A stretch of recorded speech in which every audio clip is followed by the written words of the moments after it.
各位观众朋友，大家好，我是陈燕莹，欢迎来到全球大量化哈。今天同样邀请到是我们最棒的嘉宾郭正亮老师，欢迎老师。大家平安。好，老师呢今天来到我们现场哈，非常的开心。为什么？因为呢大事正在发生当中。这个星期的国际大事，当然最在意的就是拜习会了。哦，不是蓝白配哦。因为我们刚录影前，我们这个节目是礼拜三下午预播预录啦哈。我们刚刚录影前，我们一直在那边各种的蓝白配消息，比如说他跟人家赌鸡排啊，我马上就在那边排队啊，对不对？哎，到底合或不合，大家就很多的关注跟讨论。还有内幕，等一下我们私下再继续聊。另一个部分呢，来拜习会在这个星期，其实他们即将要见面。那现在的讲法就是他们会在庄园里面。那会谈的时间呢，可能是4个小时，中间还会有一个工作午宴餐宴。那与此同时，大家关注的是很多的专家评论，这是一个象征意义大于实质意义的会谈，原因是因为从这个年初气球事件之后，把巴厘岛的会谈整个打回不知道原形，又再退了好几步，好不容易走到了今天年前，然后能够再一次的见面。首先要请教老师，你怎么样来看哈？因为这个专程赴美进行这个元首会晤，大家就开始在思考，他的跟上一次 IPAC 讲的不太一样。上次 IPAC 是说我应泰国国王的邀请，然后去参加 APEC， 然后会跟他举行会面，后面会跟谁见。这次就是一开始就直接讲，我就是应拜登邀请，我就是要去参加这个元首会晤，顺便参加 APEC， 那个顺序不太一样。我这当然就是提高位阶啦，因为如果是 APEC， 它是多边会议的一个场边高峰会，那这种场边高峰会一大堆啊，搞不好习近平也会见岸田啊，对不对？或见尹锡悦啊。那就没有差异了嘛，所以拜登要了就是把它拉高规格，那就是前一天啊，可是也不是国事访问，所以你可以看到不是铺红毯的，对，那也不是布林肯来接机，叶伦去接的，哎，对，还有那个加州州长，对，他是就是说这个是特别安排的元首会面，那就是区分与国事访问做区别啊，也跟这个 APEC 做区别啊，因为国事访问不可能只有一天呐，而且坦白讲就是下午就直接跟拜登谈啊，那晚上才是那个商会的聚餐嘛，而且这一点那个美国还计较了一下，本来是说本来中方希望那个参会先呐，对，那这个也是有政治定位的用意了，因为习近平在出国之前分别见了比尔盖茨，还有加州州长 Newsom。然后已经打出一个诉求，叫做中美关系贵在民间，贵在地方，然后，所以基本上他当然就是希望把商会弄在前面，就是说美国人民事实上人家不会计较那些意识形态嘛。他说历史已经证明，中美人民是可以交往的，是不管制度有多大的差异，那不像这个川普啦，或者是拜登把这种差异意识形态化嘛，那搞得现在两边的中央政府就非常紧张嘛，对，所以他就说，那我这个中央有一些意识形态搞不定，可是不排除我们跟地方政府交往，那指的就是州政府，还有各个城市嘛。那事实上，美国的州政府跟各城市都有一定的外交权啦，那只要不要违反联邦政府的相关规定，都可以进行啊。所以他事实上已经在这样做了啊，比如说10月31，他就派出中粮集团去Iowa，对，然后做了那个订单的备忘录吧，对不对？那也是数十亿美元嘛，然后后来上海进口博览会不是邀请几个州，还有市长联谊会。去上海推销美国的产品嘛，对不对？然后他也见了 Newsom 啊，那表示绿能的合作、气候变迁的合作，可以从加州开始。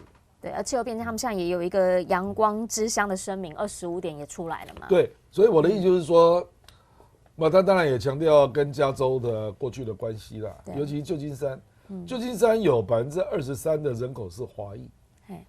之前高达30%，最近是因为有其他族裔进来了，所以现在大概23%啊。所以加州或旧金山就是一个很有象征性的地方啦。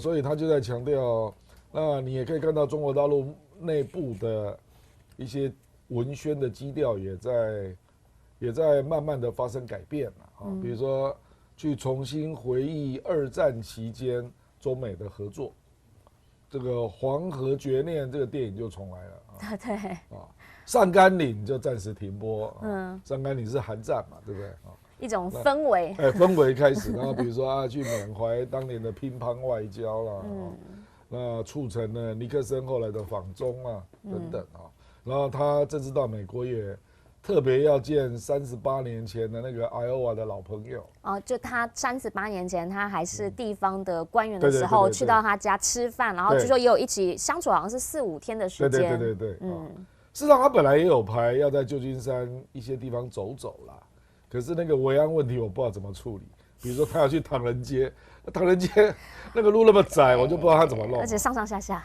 对啊，所以我旧金山我去过了，事实上我去旧金山的时候，当年旧金山治安是很好的那现在真的差很多了那所以我觉得主要是这样就是说，他对联邦政府能不能有突破，坦白讲，他并没有期待很高因为你刚刚讲的都是联邦政府级别的嘛比如说 Raimondo 啦，商务部长叶伦因为中国要的诉求很简单嘛，第一个就是台湾问题嘛，然后第二个就是这个要减少对中国的科技制裁嘛可是他有没有期待？我认为没有，两个都没有吗？他没有那么乐观他会讲他的主张啦可是他没有期待你美国会让那美国也要一些东西比如说他希望你买美债、买农产品那中方也不会在文字上给你承诺了，可是他就用具体行为来表现比如说他已经订了300万吨的大豆嘛，对类似这一种那美债我认为短期内他也有可能会买啦，可是量也不会太大可是就是说双方的那种意识形态级别的差异比如说4步1无意了那后来人家说什么加了到5步了等等那个坦白讲他会讲可是他也不相信美国会真的做了比如说我讲嘛，比如说我们讲4步1无意那第一个无意打新冷战，这根本不可能嘛因为中美斗争的本质就是新冷战嘛是然后还有说美国不要这个借同盟来围堵中国嘛，这也不可能嘛因为这个就是中美斗争的本质那至于原来的第二点说什么美国不会来改变中国的体制这个美国大概就放弃了，可是放弃的不是他不要做了，而是他做不到了他做不到，那美国认了就你别想要改变中国体制了那不支持台独是一样的嘛那个听说中方有希望美国说出反对台独了，那我认为拜登也做不到那比如说还有最后一点嘛，说美国无意与中国发生军事冲突，是这一点我觉得倒是比较有可能做到了，因为知道发生军事冲突的后果极其严重可是这也不表示他会放弃抵近侦察这两回事嘛他台海东海南海还是到处跑对不对？所以我觉得这个就是现状，那双方有相当大的差异所以他们大概只会选择争议或者说意识形态比较淡的议题合作了，比如说气候变迁事实上连气候变迁细节都有很多不同那芬太尼反毒合作这点应该确定的啦那新能源的合作大概是这一些可是我认为因为拜登是进入选举年嘛对，所以他都不会提纲挈领的说我哪一个政策改变了，不能说他不会这样做他会实质放一些利多，比如说英伟达可以新卖3种晶片对那个是英伟达自己争取的嘛那商务部就假装没看到就过了，这样就我们所谓的个案许可、个案豁免，应该有可是这个并不是政府协定啊，这个是我拜登我的行政权审查的范围内啊。那这样子他就可以跟共和党交代啊。因为他不要去碰，比如说你是不是不打科技战啊，你是不是不打贸易战啊，他不会去碰这种问题，因为川普一定会扣他帽子。那比如说这个贸易关税要不要减，要不要整体减，他绝对不会说我要整体减，不会，他就给你再搞一个301调查，那12月就公布说有哪几个项目过关了，所以他的关税就去掉了。他会把它完成是，我说完哦，游玩的玩哦，他会把它完成是，我用新的政策取代旧的政策。我重新 review 了我过去做的这些事情，我把有成效的留下来，我把我认为他不会让你觉得他在让步，他的姿态上，他实质上他有让步，比如说英伟达的晶片还是可以卖，那这个你高通如果再来找行政单位游说，我可能就让你豁免了，他大概用这种方式了，那可是有台湾他就跟你讲我不支持台独啊，我支持一中政策啊，就是3个公报还是没有改变啊，对啊，没有改变啊，没有改变对啊，一中3公报没有改变啊，可是你要我进一步讲反对台独，或者不准对台湾做什么事，他不会承诺的啦。就是不会像之前那么的冲动，不小心的讲出来，然后白宫再出来更正，这件事情可能这次就不会发生了。You never know， 因为拜登那个脑袋也不是他自己能控制的，所以他什么时候又失言了？这个他会解释成失言啦，反正就是没有那个意思了。OK， 那其实现在在这个外长会的时候，布林肯已经再一次讲了，亚太国家应该有自由的选择权嘛，那包括了他们美日韩3个的外长的时候，也说要共同来因应朝鲜，还有什么，还有中国的海事扩张，就这些都还是持续的有在对持续的有在有嘛。那在军事上面呢，在这一次有可能会恢复到之前完整的全部回来嘛？原因是因为现在也新的一个参谋长联席会主席不让他上任了，他也说他上任之后，他马上就写信给刘振立啊，也就是这个在中方解放军这一边的参谋部的参谋长，那意思就是说他想恢复，然后呢，在这一次你也看得到有一些的善意的表现，那您认为美方的立场、中方的立场在这一次会拉到同一个水平上吗？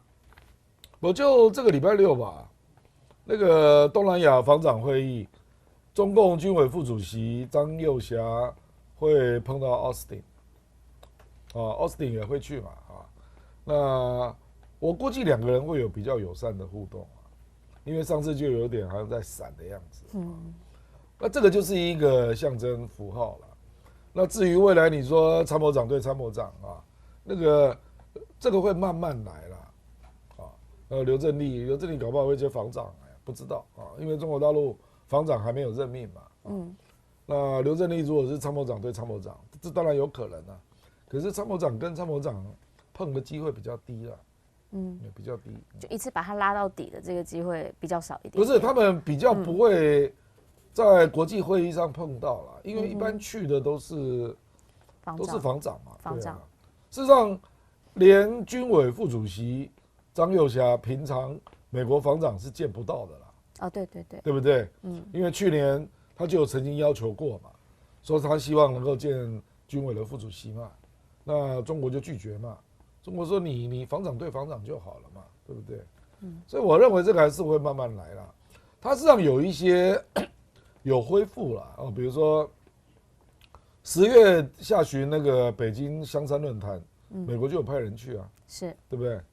那这个11月9号，还有中美军方开了一个视讯会议，针对美军在中国大陆的遗骸的寻找跟处理问题，他有开了一个视讯会议所以有逐渐在恢复了不过确实啦，就是说这次我认为拜习会见面的主要的基调就是说我们要解冻然后要国际社会知道我们是负责任的大国了，我们不会让关系无限制的恶化，就是说它不会再往下坠了，它止跌了啊，那你有玩股票你就知道嘛，筑底，主跌不一定会爆升嘛，啊。主跌有时候会盘升嘛，对不对？对，盘升就是需要走一段时间嘛，对不对？那你不要以为是跌升大反弹，不是啦，这也不是大反弹，这个叫跌升，然后筑底，然后盘升啊，那个盘升的过程就要堆叠善意嘛，就可能也需要一段时间，不是一段时间，会很长的时间，很长的时间，可能很长的时间都是这样，因为明年他要选举嘛。也是，所以我估计明年一整年可能都是这种，就是你不觉得中美关系，又像以前那样打打吵吵，不会啦，打打吵吵会变少，可是你也没有看到很亮眼的进展，你可能会看到个别项目啦，或者是个别州政府、个别城市的互动啊，因为中国跟美国本来对话小组就有100多个，它各部位都有，所以你就会看到有一些项目在小成长了，比如说航班本来48班，那现在可能变成70几班啊。那比如说两国的高中生又开始恢复交流了啊之类的，大概是这样了，就是慢慢，然后它两国都有一些很复杂的部会嘛，那大概就是有一些相关的部门就会去寻求交流了，大概是这样。可是就是中国大陆在现阶段他思考的，他还是认为会有比较实质、比较大的突破的，会是在州政府。所以也看到他们有一些动作，是比如说 Newsom 去的时候，还是先从州开始，然后呢，现在也看到在 Iowa 这边，其实它基本上也是有一种，就是比如他们之间有一些姐妹州啊、姐妹市的对接啊，这个部分就会开始重新再把它连接起来。在 Newsom 见了习近平之后，有写一篇文章啊，他说如果对接的城市都真的在动，那事实上中国跟美国的人民的感觉会差很多啊。他其实讲这个是有道理的啦，比如说你说对接姐妹市嘛，对接，那对接也要有来往啊，那就是互派团体去互动嘛，我认为中国大陆大概是想清楚了啦，就知道他跟美国的这种意识形态博弈，或者是争全球霸主地位的这种博弈啊，在短期内是无解的啦，那可是呢，他认为跟美国来往还是有必要，可是他会是民间的、州政府的、青年的文化的等等那这些他大概都乐见其成，那可是联邦政府根据他过去这2年来的这个交往的经验嘛，就是长期都是只闻楼梯响，不见人下来了。那他就觉得很浪费时间了，就整天跟你们吵半天，有落实任何项目吗？比如说这个 Raimondo，你跟他见过多少次了？王文涛对不对？是。那结果他还是动不动就给你制裁啊，所以我认为中国大陆也不急了，就是 Raimondo 你要这样干是不是？那反正你制裁我就一定1对1也会弄出另外一个制裁，就是这样。就跟直接中央这一边每次谈都觉得说，谈完之后跟原本讲的不太一样，对，那没关系嘛，那我们就从务实一点来，从民间开始，对不对？友善啊，友好啊，全部都是民间。因为民间不会打空炮嘛，对，企业也不会说定了就做了嘛，对，企业有执行力嘛，对嘛，而且人家会照做啦，就是主要就是你有没有履行承诺的问题啦。那他就觉得拜登这个联合政府、联邦政府很麻烦嘛。常常光说不练嘛，那就觉得浪费很多时间嘛，那何必？我干脆就去跟地方州政府、跟民间打交道嘛，商界、科技界，那不是更有成果吗？就是这样。其实从地方政府打交道这个逻辑上看起来，因为他们的譬如说参众议院那些议员都是从地方选出来的，会不会其实这些有一些本质上面会比较有影响力跟变化？因为我们现在看到了，就 USCC 他们现在又出了一个报告，然后这报告出来就讲说什么？讲说，你们再怎么见，再怎么高官互动，也改变不了对方啊，不会有本质上的改变 ，bolo in 没有用，改变个头啦，那个本来就没有要做啊。然后他甚至又在讲，美国本来就说没有要改变中国体制啊。对，然后甚至又在讲说，这个台湾的部队现在应该要汲取俄乌战的经验，应该要全部拉来美国受训啦。然后呢，这个重要的原因就是什么？就是因为你看看武器给他们，他们不一定会用，所以叫他们全部来我们这边练好之后，轮批的带回去，有计划在做这些事情。但是也就在这个时候，也看到他们科技的部分。强调啊，中国企业可能它根本就是绕过限制嘛，然后呢，在上半年又多买了多少，那所以呢，他们现在还买到这些晶片，所以国会里头的这些声音还是很纷杂的。那大家就想要思考说，美国政府他在面对这些声音的时候，他势必他会让他讲。但是呢，他在做的时候，他是不是能够做得更笃定？因为崔天凯他也直接讲嘛，在很多事情红线上头，就是你要能够理解一中原则获得尊重，我们可以谈所有的事情。这样子的一个逻辑基调，是不是在这一次有可能会被画得更明确？然后拜登政府会有更明确的表现吗？对啊，拜登会跟你讲他支持一中政策啊。我们要赶快，这都一样，会不会有再进一步的？你觉得在今年比较敏感的两边都要选举的这个情况之下，会有更明确的东西出来吗？你对拜登那种人怎么会有期待呢？真是奇怪我认为不可能啊，不可能我觉得崔天凯那也是门面话，他也知道他做不到，就拜登就是不愿意讲嘛，你能怎样？我认为拜登不会讲了，而且共和党还来给你搞事情啊，有很多人联署啊，说你绝对不能改变对台政策，对不对？1/4的参议员呢，所以拜登没有必要去惹这种事了，所以他不会做了，稳一点比较好。本来就是啊，本来中美之间就有很多争议是大家都知道的，那短期内也没有突破的可能。那这一次其实有另一个重点就在于，去到了美国，当然跟美国拜登见嘛。另一个大家一直在讨论的是，岸田他会见吗？你觉得？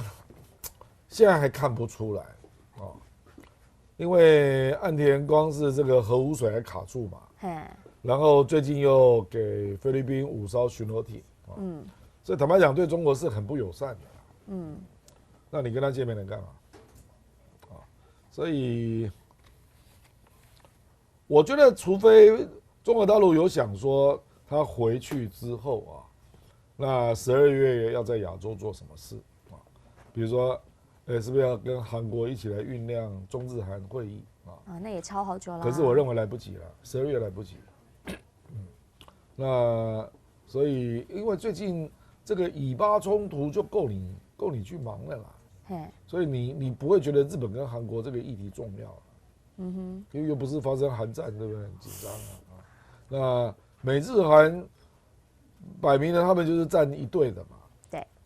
所以你现在如果没有适当的议题啦，比如说你要得到什么，比如说你是要韩国放弃萨德飞弹进一步部署吗？尹锡悦怎么可能承诺你，对不对？那你要日本下一波的核污水不要排了吗？岸田怎么可能承诺你？岸田现在民调跌到破3， 29左右嘛。对。岸田是想要扒着你得分的啦，这个中国大陆当然知道啊。所以中国大陆因为岸田的任期只到明年9月，那很多人都认为他搞不好中途就阵亡了。那这样你有必要救他吗？一直以来对我也没有那么样的 friendly， 而且 APEC 坦白讲有很多其他中国的好朋友啊。对，墨西哥也说想要跟他见。对啊，智利啊，对啊，对不对？越南啊，对啊，那个印尼啊，行程很忙的意思。他有很多好朋友在 APEC 嘛，那为什么要优先排日本、韩国呢？因为我看不出会有什么成果啦。就是你现在跟日本正处于不好的关系嘛，很明显，对不对？而且你们日本的媒体也一天到晚那边鼓噪嘛，说日企最好离开中国嘛，等等嘛。而且你半导体还在制裁人家那个化学品，对不对？所以除非双方有一些先商量嘛，比如说，日本你取消几个化学品的制裁，好不好？上次国安秘书他们这些桥没有办法，你会得罪美国啦，所以就卡住了。不，因为这两个国家看不出想得罪拜登的样子嘛，看不出来。脸上没有写说我很勇敢4个字，是不是？我相信他们有，他们下面的幕僚有接触了，认为不可能嘛，那不可能，我何必让你来作秀？对不对？就没有必要再铺红毯啊，邀请你过来啊，吃个饭啊，见个面喝个茶啊，可能更急着要去救佐科威吧。也是，因为他选举快到了，也是，对，佐科威刚到了美国哈，也聊了一些以巴相关的话题。我们等等呢要跟大家来继续聊的就是以巴相关话题，但是在中间的时候，不好意思让我工商服务一下下。来我们在这个星期呢要跟亮哥来介绍的是什么？要跟亮哥来介绍的是这个意燕窝。亮哥已经来这个，请您。对啊，请您，这个蛮好喝的，这个蛮好喝的，你已经喝过了吗？有，我喝过一次。你喝完之后你的感受是什么？它的密度很高，它不是像有很多水分大概占了1/5或2/2这样，它几乎整瓶都是浓稠的，这其实还蛮重要，就是这是第一个啦，就是没有偷工减料啦。很扎实啦，因为我坦白讲，因为迪化街是我的选区嘛，以前所以我常常被人家请吃燕窝。迪化街那个燕窝都很高级的，我拍摄一个萌，你知道吗？那都很高级的，它都是那种用炖的那一种的，都很高级的。对，那老板就会教你说你怎么看所以你会看？不是啦。不是看啦，要试啦。就第一个就是它加多少水啦。就是稠不稠。来，先给大家看一下关于稠不稠这件事情哈。其实呢，我们这样倒出来，你就会发现它是一个固体状，有没有？都是固体状，没什么水。当然啦，它还是有加冰糖，因为呢，它会让喝起来的时候比较让你有口感啊，甜甜的这样子。不然它是燕窝炖起来是没有味道的。好，但是呢，如果说你是真的就是它是像是 jelly 一样啊，你看就这样一块一块。这是泰国的嘛？对。还有另外一个是口感口感是怎么样？它这个冰糖就是刚刚好，不甜呐，不甜。它可是干呐，有回甘，它不甜。可是你如果调的不好，就会变成甜。对，就是这样。对，这个你只有试你才会知道啦。我用讲的你听不懂啊。对，好来，我来跟大家试一下哈，来先跟大家看一下，为什么他刚刚说这个是很稠啊？原因是你看你这样子这样滴下来的时候，它是一块一块，你很明确的可以看到，就是它就是一块一块的在那边，然后它不是像一般市面上有很水的东西，很水的东西就是它一整瓶里面说实在话，大部分都是水，然后加上燕窝是很少。那我们这边呢，就是告诉大家说，它这个含量其实以含量来说，燕窝含量是有到55%，也就是这一瓶里面固形物是达到55%的。那燕窝酸当然嘛，因为你给它看贼，你的燕窝酸就会比较高。那刚刚亮哥特别提到它的甜度的这个部分，很多人吃完之后都会发现说它有一个花香花蜜的味道，原因是因为呢，这个泰国的金丝燕就是金丝雀，就是他们这一次他们是什么？他们是喂花蜜，真的很香。真的很香，而且它是天然的味道，它不是人工的味道。这其实常在吃的人应该就有感受，吃得出来。那再来就是单价的评比了。单价评比呢，基本上这一次，如果大家是在我们新闻大白话这个频道来购买的话，绝对是熊秀为什么原因是因为呢，我们现在有昨天跟大家推荐的入门组，吃起来其实大概是17天份，也就是呢，这个小的有1瓶送的，那大的呢是有3瓶，那总共是3069。那奢华组呢，就是量比较多，可以吃1个多月，好，36天份。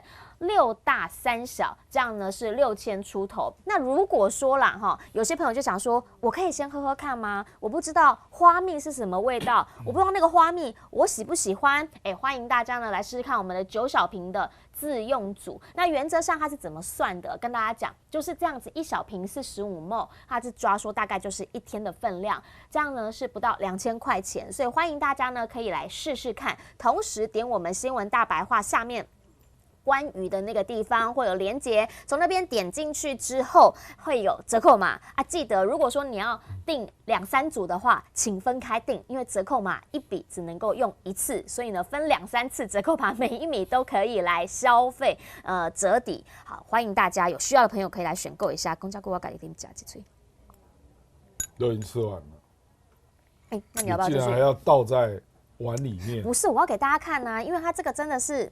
你吃了，你吃了。不是，你看，前面这个是水，然后呢，这个燕窝主要是女生在吃。这个，是要白泡泡又咪咪。你看，你看，哇，还有1块，我好怕它掉下去哦，因为它很珍贵。这个它有一些作用，你都没讲，你是不会卖东西。来，请您告诉我们一下。它可以清肺。秋天润肺。对，秋天润肺，而且润燥。对。抽烟的人有帮助，对，不然你怎么跟男生讲要吃燕窝？男生讲要吃燕窝，因为白泡泡又咪咪，他没有兴趣啊。润肺，然后呢，跟强身健体。强身健体，一般人也不一定会吃燕窝了。氨基酸嘛，增加一点氨基酸。清肺是真的，清肺是真的，就你就会有直接的感受。还有你如果住院动手术，保养身体。我那时候怀孕的时候，他们是跟我说这个东西比较温补，它比较不会燥，因为孕妇也很怕燥嘛，燥对胎儿不好，不稳定。这样，他说这个东西就叫做温补。我每次拿到燕窝都是送给我老婆吃的。你看他现在在我们节目上面有没有？大家眼睛要拿出来了，撒狗粮。但是真的是好东西啦，所以如果说呢，有兴趣的朋友爱自己多一些，可以呢来买1组来试试看啊！再一次的跟大家来推荐，好，感谢。好，不过呢，中场休息完之后，要跟大家继续来聊下一个 topic。其实，在这一次的拜习会当中，很多人讲说他应该也会是一个重中之重啊，就是在现在的以哈战争，目前的最新的战况就是说呢，他已经要攻进，不是已经要，是已经攻进了西法医院。西法医院在哪里？来带大家看一下哈，这张图，蓝色那个是人道走廊，那上面呢是很实的红色，就是他已经占领的，中间那个圈圈，2个圈圈的中间就是西法医院。那基本上呢，现在他们说已经攻进去到这个什么外科手术区啊，反正就是人已经进到里头了。那本来拜登是讲说，怎么可以打医院？这个不行啊，人道啊，里面还有病患，因为也有很多医生讲说，病患没有完全撤出来之前，他们不走。那可是呢，在现在白宫又直接的跟大家讲，经过他们情报显示，里面确实有哈马斯这边作为他们的军事据点来使用。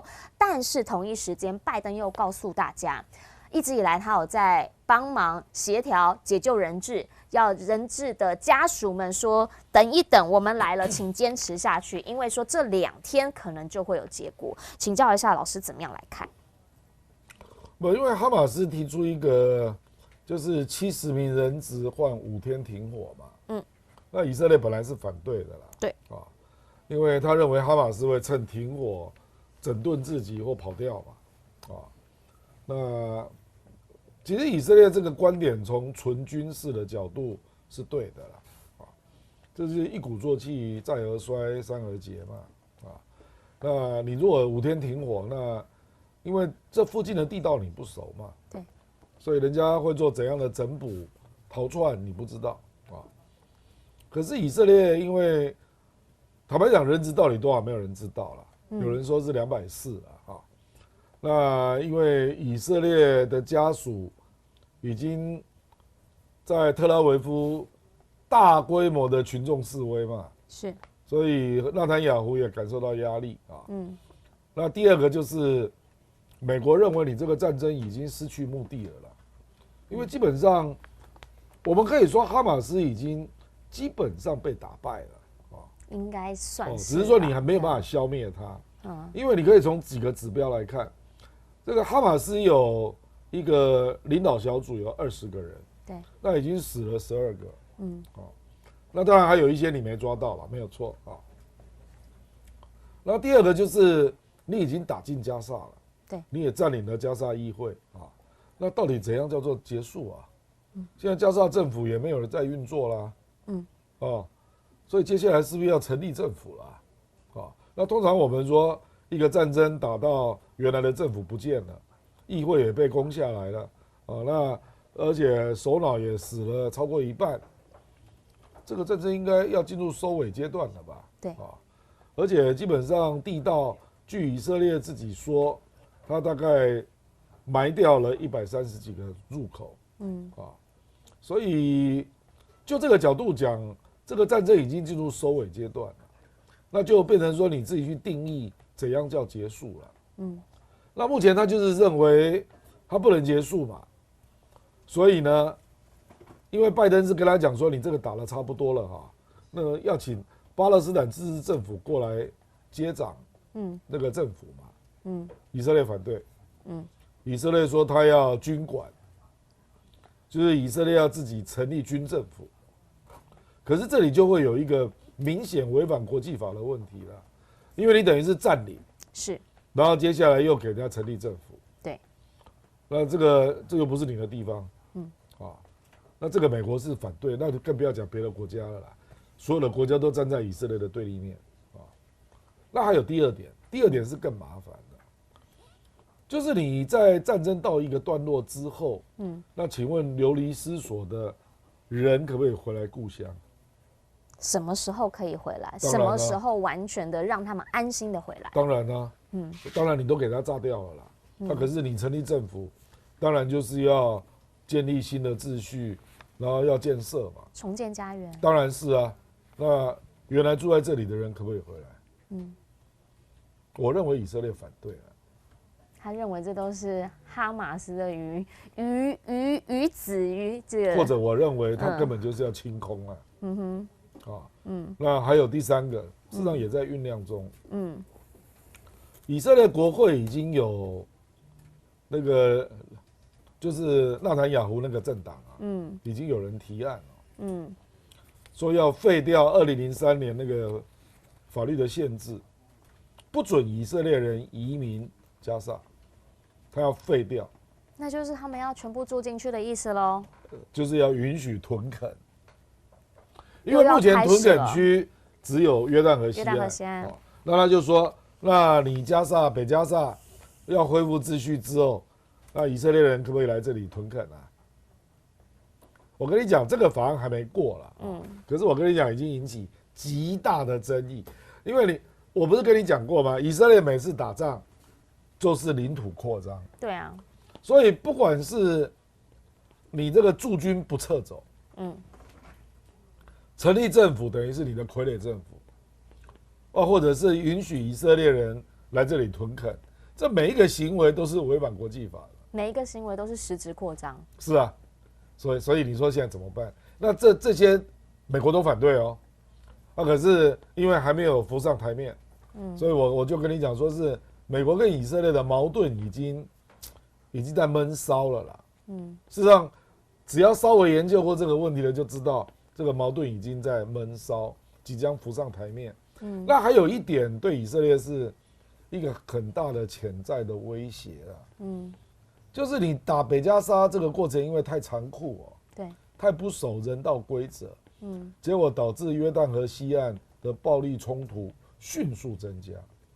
同源，算同源同种，对，看着自己的那个约旦河西岸，因为暴力冲突被打死的人已经超过110人，所以现在就有人在担心一件事，说约旦河西岸的第3次起义搞不好会爆发，就是说对这个阿巴斯不满嘛，就你这个阿巴斯总统就是没有能力嘛，平常以色列不断的扩张屯垦区，你就挡不住了，对于这个加萨你也一点作为都没有会不会在这个约旦河西岸也出了激进力量在阿巴斯过去之前，这边又先烧起来。对，就是这个问题。实际上阿巴斯也过不去了。我讲白了啦，在这种情况下，你如果过去，你就是巴奸了，因为是以色列的安排或者美国的安排，这巴勒斯坦人不可能接受的啦，所以你被安排过去的人，搞不好会被暗杀，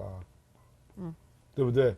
这个就像俄罗斯嘛，俄罗斯你在赫尔松找人进来当官员，就很容易被乌克兰暗杀嘛，因为你没有正当性嘛，你不是当地巴勒斯坦人选出来的，或者是推举的一个当地的有声望的领袖嘛，你知道，就会有这个问题啊。这样听起来就很难收尾啊。本来就是啊，我就跟你讲啊，事实上对美国来讲，他认为最好的案是有人在联合国提案，那在联合国的安排下，巴勒斯坦自治政府过来治理嘛，那这样就跟美国无关，这是联合国，联合国对不起，五大那个五常都同意的，这不是我美国主导的，他搞不好还故意找法国提案，你知道我的意思，就不要跟我有关系啊，那大家都通过，可是问题是需要当事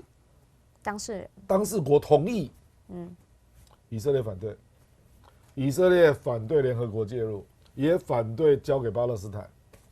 你看现在这个问题有多严重？那以色列的理由是什么呢？他说当初黎巴嫩南部我们叫黎南呐，黎南就是这样处理的啊，联合国进来啊，然后维和部队进来啊，结果他们根本就挡不住黎巴嫩真主党啊，所以黎巴嫩真主党现在就在黎南地区实质控制嘛，就是这样嘛。所以我跟你讲，这个地方真的很麻烦。可是现在就有人说，那你以色列的意思是你要变成第二个戈兰高地啊？因为当初他跟叙利亚在战争，1975年给他占领了戈兰高地嘛，到现在都没还啊。戈兰高地还变成以色列有钱人的别墅区，你知道吗？因为那个地方有山坡嘛，风景秀丽，而且还有滑雪场，你知道吗？有钱人都住那里，包括泽伦斯基的爸爸也住在那里啊。我是简单讲，就是，戈兰高地1975年到现在48年了，没有还啊，也没人讲怎么样。川普还承认呢，承认他的正当性，你知道吧？所以我跟你讲啊，你听我这样讲完，你就知道这不是简单的一件事啊。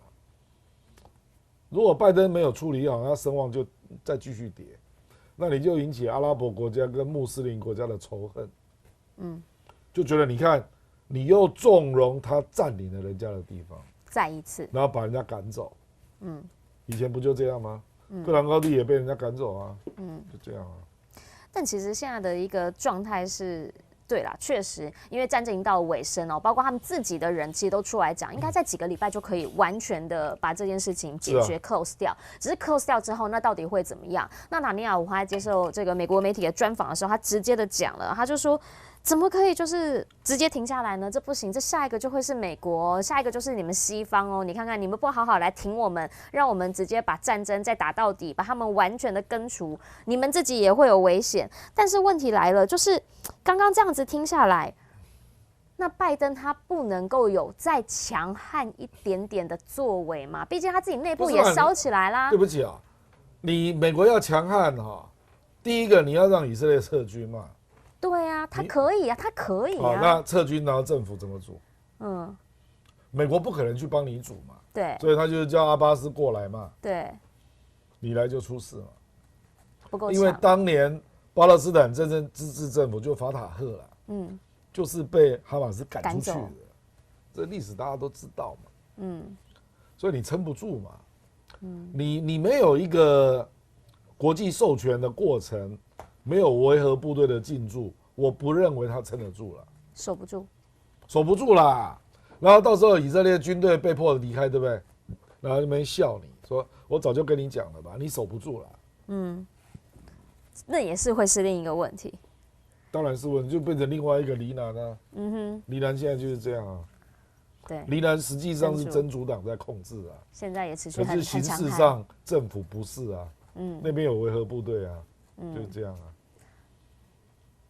就是这样。那美国要怎么样来？那黎巴嫩的那个巴勒斯坦的难民还是住在黎南呢？对。所以你如果巴勒斯坦的政府过来接管，对不对？那因为你对哈马斯的突击什么，你没有完全的防御能力嘛，那巴勒斯坦的人一定会从南加萨回到故乡嘛，对，因为他要重建嘛，是，对不对？因为他在南部也没地方住啊，那当然就等战争结束，他就会想回来嘛，对不对？那这一点以色列目前是反对的，因为以色列就认为说，那我这样好像什么都没得到，你知道吧？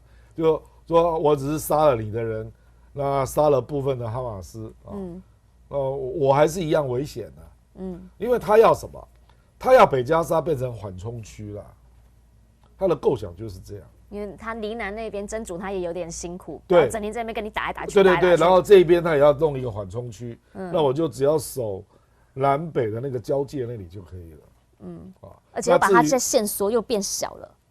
当然，他未来一定会让你的那个加沙南部越来越小。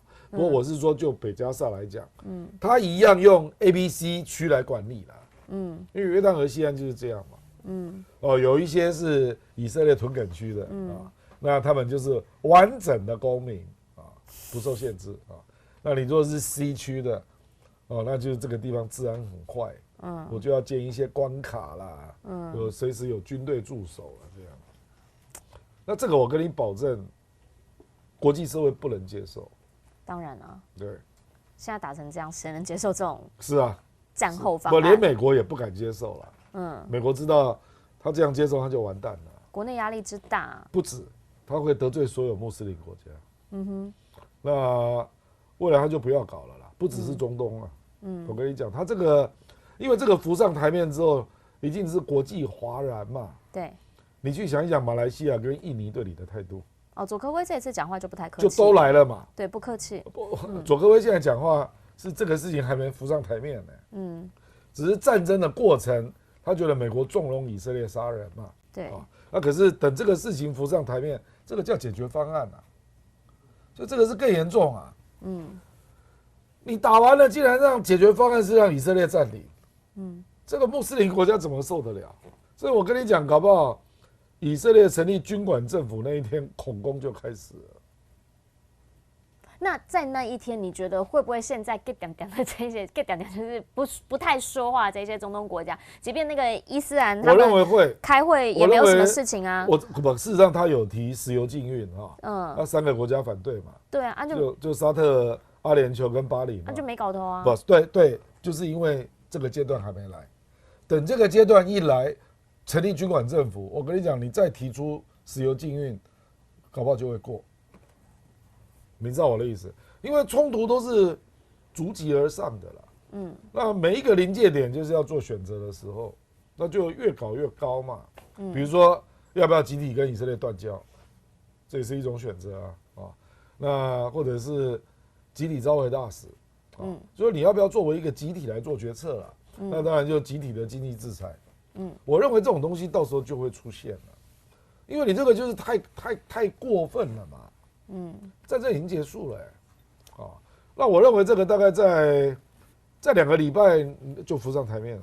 就是他们说战争打完在2个礼拜。治理方案就。所以治理方案2个礼拜之后会不会吵架就看那一次。事实上我已经看到治理方案了啦，只是说现在他们还互相否认啦，他只有说这个在草拟当中这样。那所以这个后续会怎么样来发展？基本上现在大家最想要知道的就是。那美国在这一次，比如说拜习会，他们也讲要讨论这件事情。你觉得拜习会讨论这件事情，他们会怎么谈？因为现在大家在问的就是，美国你到底有没有在这附近？船是开来了啦，那也听到那一天的这个飞机啊，就是军机坠毁，然后后来发现上面的其实他们是夜行战士嘛，哈，他们就是一个突击部队嘛。那到底他在这一区他着力点有多少，有多深？那现在也有另一个讲法，就是说中方跟巴基斯坦啊。阿拉伯海啦，在这边了啊，以色列现在在这边嘛那是有段距离，但是也已经在区域这边了。那也开始他们有一些跟巴基斯坦的定期的一些军事演习啊，或者是交流啊，正在进行当中。所以这一次拜习会谈这一件事情，区域上头你觉得会不会投入什么变数，或者是两方能不能够有一个什么样的更明确的东西出来？不会，不会。我认为美国只希望中国协助节制伊朗跟俄罗斯介入。他只是想要他安住这2位，对对对，做事的让大哥来这样，对对对，也不想让他出头。那可是中国会讲话，中国会觉得你纵容以色列啊，所以中国大陆你要我节制俄罗斯跟伊朗嘛，那我会要求你做一些事啊，当然是这样啊。那中国对拜登的相应会呼吁他该做些什么，就会变成中国在联合国的提案。因为他现在刚好轮值，他是轮值主席，他是安理会的轮值主席。所以这个东西，美国是要好好想清楚了，因为这件事情真的就是美中联手在安理会提案，会比较可行了。就是中国基本上跟阿拉伯国家关系比较好嘛，而且你没有以色列的包袱嘛，那不然以目前的状况，因为那个治理方案已经快要浮上台面了，那我跟你保证一定爆开的啦，不满的人非常的多了。美国自己应该也不好意思吧？美国不会提，是以色列提嘛，以色列就要这样做了。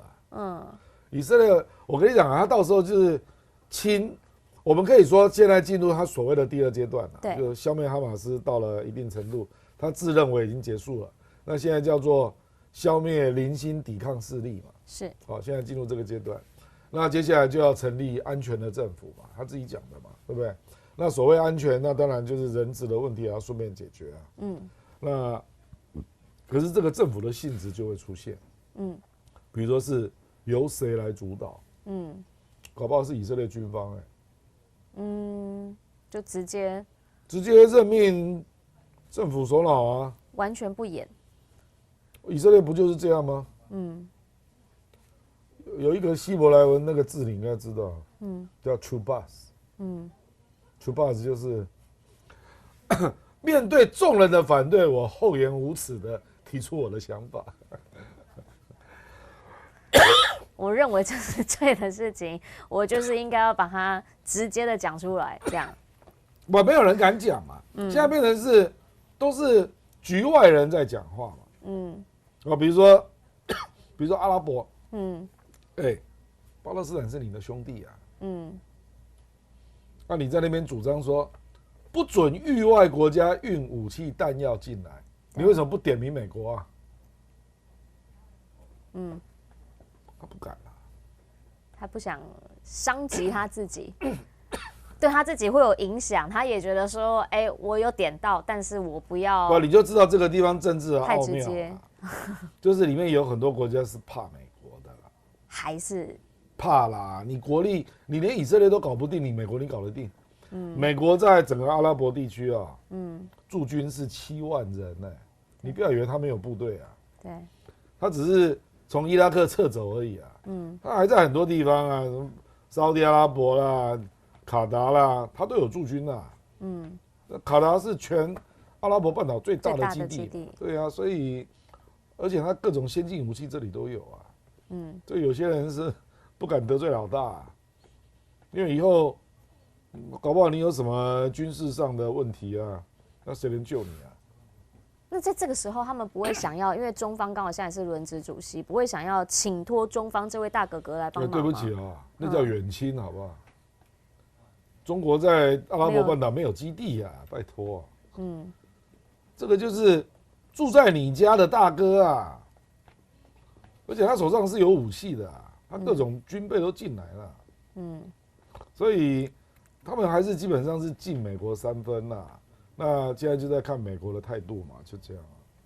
在美国态度，你认为就是即便再怎么样，他也是不会去动到以色列？我认为只有中国跟他讲有用啊。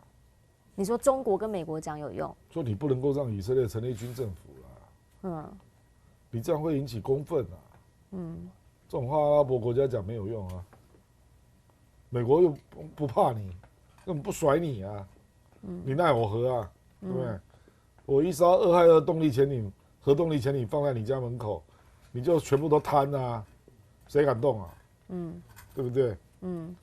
这个伊朗也不敢动啊，对，对不对？所以真正使得上力的，因为美国有求于中国嘛，就说你可不可以去节制一下伊朗跟俄罗斯不要进来啦？就是我有求于你，所以你讲话的时候，当然啦，我就当然是这样啊。而且，坦白讲，中国讲的也不是你不想做的事嘛。其实他也想吧。是吧？可是他单独不想讲嘛，因为他不想拜登不敢得罪犹太人嘛。所以就说，是我上次跟习近平讲话，他叫我来帮忙啊。你也知道我现在不然就中国讲嘛。就中国讲，或者中国提案嘛，我弃权嘛。就是这个会有一种安排啦，你懂我的意思？所以我才说我们要去注意一下他们怎么谈这个问题。那接下来安理会怎么提案嘛？我相信这里面一定会有默契啦。因为中国大陆也知道他一个国家要来担起这个问题，他担不起来啦。因为你在地没有兵嘛。对，对他来讲要怎么样也太远了。你没有军事筹码嘛？美国有军事筹码嘛？那可是美国怕犹太人嘛，因为他在选举嘛，就这样。再这样讲下去，觉得拜登真的是没想到。然后美国也不想战争扩大嘛，因为会造成能源危机嘛。对。所以美国在乎的是战争不要扩大，所以伊朗跟俄罗斯务必不能进来嘛。第二个是，那可能我得罪不起，那小祖宗啊，这个你提案啊，我来弃权啊，干嘛是这样？可是纳塔尼亚胡如果真的打完了，他可能他自己也会面临一些状态。他一定要下台。他确定了嘛？因为特拉维夫那个游行完，我认为他是确定下台。目前民调有76%，说战争结束你就要下台。这应该是确定的啦。但是战争还是会如期的让他在短期内速战速决，赶紧把它给处理掉。因为你不可能再打哪里嘛，因为加沙就这样而已啊。你已经打到海那边去了，他已经穿越了，对，他已经部队已经到海了，已经到海了，去没地方了。那市议会你也把人家占领了，对，然后医院2大医院西法跟圣城你都占领了，那请问你还要打哪里啦？没地方去了。本来就是啊，除非又有哪一个地道被你发现了，就这样。所以这场战争但是到目前为止死伤其实非常惨重啦。那当然大部分的人就会认为说，其实呢已经很清楚的哈马斯他就是已经到末局了，但他们也还是在撑着在盯着。那当然就是要做最后的一个斡旋。哈马斯就跟阿米巴一样他随时会复制出来了，而且你不知道他在哪里啦。所以只要有不满，就会有反抗嘛。这句是名言呢。只要有不满，就会有反抗。那反抗就会有反抗团体嘛。所以哈马斯是随时都会在崛起的，因为除非你把巴勒斯坦人全杀光啊，那怎么可能呢？就灭种了。那你这次结那么大的仇，死了11000多人，对不对？那多少巴勒斯坦人，多少有亲戚被杀啊？那我就结仇恨嘛。所以那个布朗也这样讲啊，美国那个参联会主席啊，他说你是结了1世代的仇恨嘛，他已经讲了嘛。所以他们现在其实自己也派了一些，比如中东的特使啊、协调员啊，全部都去那边，然后希望能够瞧一瞧，跟以色列瞧一瞧。以色列小祖宗瞧不定的话，附近的这一些邻居，我们大家能不能先说好，不要让事情状态太过于严重？那这件事情希望啦，现在是11月中嘛，12月在今年年底之前，希望能有一个。不会搞那么久了，开玩笑，搞那么久就炸了啦。12月啊，差不多吧，2个礼拜12月、就12月初了。对啊，12月初啊，就是那个方案就出来了。方案就出来，但是在年底前，希望就是它整个会有一个底定啦，因为那个方案出来，你觉得照那样，我真的是觉得照那样提出来几率应该是不高才对。不要低估以色列的蛮横的意志啊。小祖宗是很厉害的。Choose 吧。好，好。Choose 吧。好。那以哈的最后，我想要回过头来请教一下老师，怎么样来看？因为其实现在在以哈爆发战争、俄乌爆发战争的同时，很多人在讲的就是台湾这个地方。那台湾这个地方呢，现在大家就一直在讲啊，就是危险的场域，欧美正在选举嘛。那最近也有人在说，比如说啦，我们的国安会秘书长顾立雄就是讲啊，我们这美方很好啊，我们要来运作啊，这个张忠谋跟拜登1 by 1的一些会面呐，美国他们现在会再给我们什么样的资源啊，等等这一些的讯息不断的在出现。您怎么样来看这些？张忠谋跟拜登，他们本来就有自然见面是很合理的啊，他又不是台湾政府的政治人物，对不对？他是特使，没什么问题啊。但你觉得会有这样子的一个场景去营造出就是这种美台之间的友好的氛围？因为拜登对半导体还是很有兴趣啊，对啊，当然有可能啊，有可能。但是在半导体这一块，美国跟台湾跟中方这3方之间的关系，在年底之前，大家都知道，除了就是那个301条款之外，应该还会有一些301跟半导体没有关系。对，我是说，就在商业这边，除了那个条款之外，半导体这边还会有一些新的动作出来啊。原因是因为它其实，比如说到12月的时候，美方这边日本、韩国明年到底还有没有可能会被限制？或者是荷兰这边会不会有进一步的这个 ASML 会有进一步的限制？那进一步没有了，进一步没有。DUV， 我跟你保证，到时候不是说低阶的，对不起，他绕着卖，跟英伟达一模一样。因为美国已经有工程师去看艾斯摩尔最近交给中国的 DUV， 然后他就跟艾斯摩尔说：“奇怪，怎么长得跟以前我们看到不一样？”新款出来了。它就是给人家感觉是介于 EUV 跟 DUV 中间，就是每个厂商都会玩灰色地带嘛。你玩得过厂商啊？你卖公啊啦！你知道那个 DUV 有多大吗？你怎么可能一台在那边给你验呢？开玩笑。所以就是说，你这个不能卖，这个不能卖，它就会产生出第2个、第3个。当然是啊，不然请问英伟达现在做出来的 H20是什么啊 ？L20那什么东西啊？那个东西并不是产品，不是说有一个晶片被重新制造，不是嘛？是它里面的软体的功能，它做了重新的设定。就这样啊。所以就是它还是不管是机器或者是晶片本身。它就会各自因为美国禁止的一定是会把规格写清楚，对，不是说 DUV 都不能卖嘛，而是 DUV 哪些规格不能卖嘛，对，我就做低于这个规格啊，可是比原来的高啊，那就会变成像他们美国国会讲的，他们一直就还是发现还是做得出来啊，这个就是猫捉老鼠啊，这个游戏就会持续玩下去。现在就在玩这个游戏啊，不然英伟达怎么会有3种晶片？那这种游戏艾斯摩也会玩啊。我就设定里面的软体功能就好了。那这样子一路走下去，没有个尽头，就是尽头可能也不存在。因为拜登没有下台阶啊，所以他不可能收回啊。就只能够等到选举。不会收回了。不会收回，直到被打败为止。华为不就挣脱了？华为现在7奈米无求于你啊，那明年5奈米就无求于你了。就是你实质已经被打败了嘛，对，可是你也不会承认啊。很多事情都这样啦，可是我就不能承认我输了，因为我们在竞争嘛。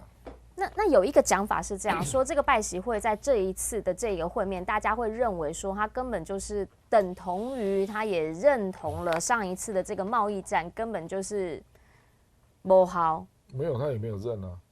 就是因为该加的税，除非你要再加啊，你已经25了，你还要加什么？你平均税率19.3啊，你还要加？现在大家都活得快挂了，你还加？不可能再加嘛。平均3600亿的货物美元啊，你已经加了19.3%的税，你还要加到哪里去啊？2成。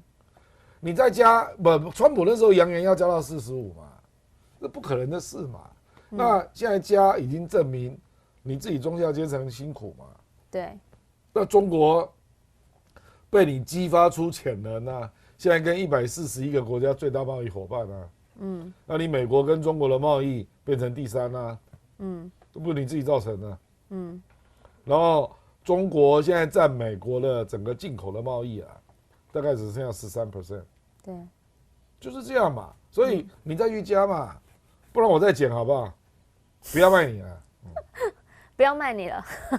我就是因为这个是要回归市场的嘛。是。那美国的各种进口商还是会去买中国的东西嘛？因为那个还是性价比的问题啊，是啊，我要做生意的问题啊。所以我说他也不会承认他失败，不会啊，他只是行啊来的人都知道说你事实上没成功嘛，就这样而已啊。这只是下一场仗在打的时候，他就会以此为前舰，也不会，前车之鉴也不会。这个政治最大的特色就是永远记不得历史教训。哦，这是名言是不是？名言呢？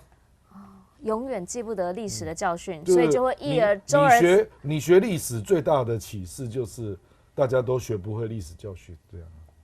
所以才会看到一直在重复，一直在重复。我是指大多数人，当然有人会看到，那就叫你要避免重蹈覆辙，对不对？彼得这是蓝白配，对，一定是侯跟柯他们做了决定嘛，说我们非合不可，不然历史覆辙就又来了嘛，你们没有办法合作嘛，就这样。好，到底历史跟政治人物会不会能看到？所以为什么政治人物的意志很重要嘛？因为他有时候要逆风啊，扛得住。当然是这样啊。比如说柯文哲现在就会被民众党部分人士骂，一定是如此嘛。不要哭，不要哭，眼泪是珍珠。来哦，在节目的最后，还是要再一次的跟大家来推荐一下哈。我们这一次跟大家推荐的这一档是益燕窝。好，益燕窝呢，在这一回希望跟大家好好来推荐，就是希望大家能够照顾自己一下啊，看看呢别的品牌，他们大概是这样子的哦，追有没有啊？来再看一下我们的益燕窝，这是一匙舀起来，全部满满的都是胶质，含量呢是有到55%这么高，而且现在特惠，如果说呢想要尝鲜的朋友吃吃看什么样的口味，叫做花蜜自然的味道啊，几乎所有的我们的老师嘉宾吃了之后都说，很天然。您可以来选择这个自用组的9天份9小瓶，入门的呢则是3大1小17天份，可以吃半个月。那如果说呢希望好好的滋补一下，那就是36天份，那6大3小。那在我们的前面关于的这个地方哈，点下去蓝色这个栏目点下去之后有一个连结，那第一个连结呢就是我们这一次的购买连结，同时呢它还可以有折扣码，每一组都麻烦大家分别结好吗？因为折扣码一次只能用一次。好，谢谢大家了。那同时今天也要非常谢谢亮哥哈，我们全球大量化在今天呢也跟大家好好的来点评一下到底拜习会这一次会是什么样的一个状态？那实际登场之后呢，下个星期会造成什么样的一个余波荡漾啦，或者是有一个后面的尾韵？我们下个星期要好好再来请教亮哥了。今天非常谢谢大家。会荡一整年，会荡一整年哦。当然了，荡到拜登选举了。这个筑底也筑太久了吧？投资人要小心哦。盘着。投资人小心哦，美股现在上上下下哦，投资人小心哦。台股、雅股也要注意哦。好，谢谢大家，感谢大家，我们下个星期再见，拜拜。